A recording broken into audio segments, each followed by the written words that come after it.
Good afternoon, everybody. This is take two because I forgot to switch mics and the audio quality was absolute fucking ass.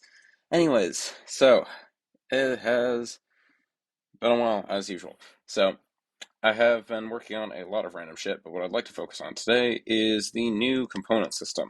So if you weren't aware, and you probably weren't, but um, since the Sticks update, and I think before that as well, a lot of the game has been based around a component-based programming system, which is basically little generic nodes that you can instantiate under any other parent node to give them like functionality. For example, if we go to the Sticks exterior scene, you can see we have like 5 or so components. We have the landing gear, dockable, entry, exit, ship flight, and atmosphere effect components. So like, for example, the atmosphere effect component, you can throw this on any rigid body and it will get affected, like it will gain like linear damp and other stuff when it's inside the atmosphere versus outside the atmosphere. So we use this for like stuff like if you throw a thing in space, it will just float away or something, versus if you throw a thing in the atmosphere, it'll slow down and eventually hit the ground. That gravity stuff is handled elsewhere, but whatever. But yeah, the dockable component, which allows the ship to dock to stations and things like that. And generally, the advantage of the system over like an object-oriented programming thing, like for example, I have the landing gear thing integrated into the base ship exterior. What if I want a ship that doesn't have a landing gear? Or better yet, what if I want a ship that has two separate things of landing gear or something like that? That's when you start running into issues, and that's where component-based programming becomes really useful. There are a million videos like everywhere where you can find that will explain this better than I can, but that's the gist of it. So yeah, the old component system though is kind of dog shit. If we look at the base component script, it is so simple, it is kind of depressing. Like, it's a very, very basic system. However, I've been reworking the entire thing to be significantly less fucking horseshit. So, if I go to this little area, here it is. This is the new component Mark II script. I'm going to be renaming this to just the component script once I've converted all the old components to this one. Basically, it's a lot more robust. It's got functionality for like dependency components and links and other shit. It's got handling for deletion and registering and all this other crazy shit. Like this is a lot more complex and functional. There's a lot more helper functions as well. I gave it a nice little icon because I'm very bad at choosing how to spend my time. And yeah, so this system is a lot more robust and a lot more functional than the old one. But yeah, one of the biggest draws with this entire system, though, is the component blueprint system. That's one of the old ones from when this was a Quake Lake. That's cool. Anyways, if we go to this little area, we have component equipables. This is a componentized Raptor or assault rifle type thing.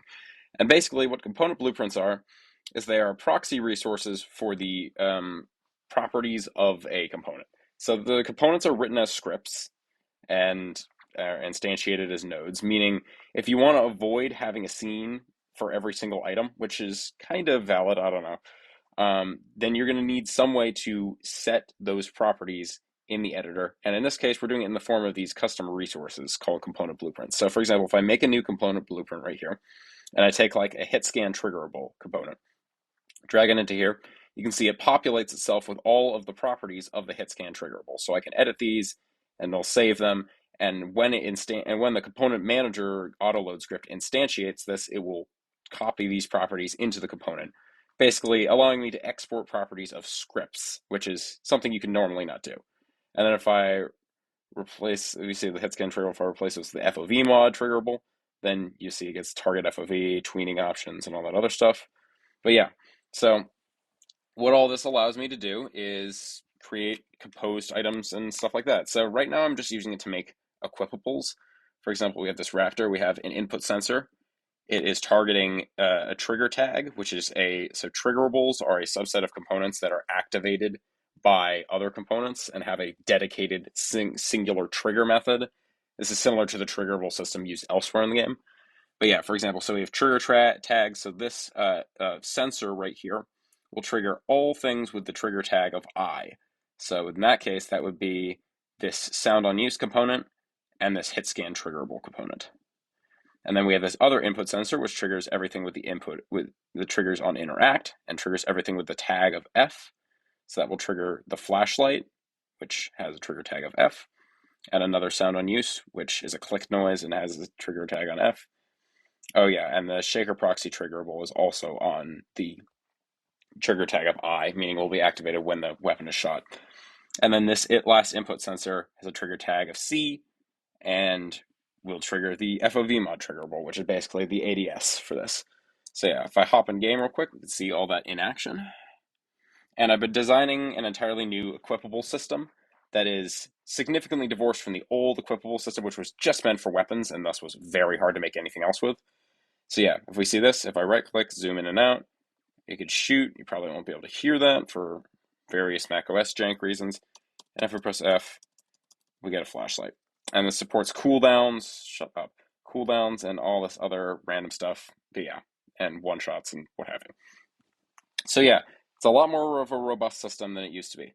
And yeah, so one of the big issues though, this is something that I'm really not sure how I'm going to figure out, conditionals and other stuff. So for example, if I want to have like a magazine system, like if I want to have this thing to have 10 ammo and I'll only be able to shoot when it actually has ammo left.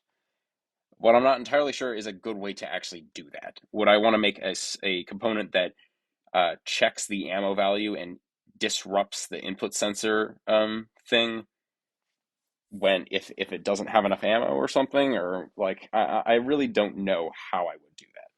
That's going to be something that I have to figure out. So I'm gonna, if you guys have any ideas how to do that, like something like that, please put it in the comments. I am pretty new to this stuff, and so I'm just kind of experimenting and throwing shit at the wall and seeing what sticks. But yeah, so I expect to be using this primarily, especially right now, primarily for the items and equipables. I've completely replaced the old or I'm working on replacing the old weapon system with a new one. That's going to require me tearing up the entire inventory system and the entire fucking weapon system and all that other shit. Yay, I love this. I love technical debt. It's so fun. But yeah, so I'm going to be doing all that and rehashing all of it to work with this system because it's a lot simpler and a lot less painful to work with. Aside from that, I'm going to be using it probably for more of like, as you can see, like we use this on the ship exteriors, and I also use it a bit on the ship interiors for some things like auxiliary systems. I'm going to be using them there more, but also these ship systems, I plan on using it for those as well. But yeah, so going to hopefully use this in as many places as I can. Of course, then I'm going to end up overextending and using it in places that I shouldn't be using it, but whatever. Anyways, one last thing before I go. Quick sneak peek of the new ship I've been working on. This is the interior. I actually decided to make it look good. So yeah, crazy stuff. And my modeling skills have drastically improved. So yeah. And then the exterior looks like this. Fancy schmancy shit. All right. Yeah, that's it.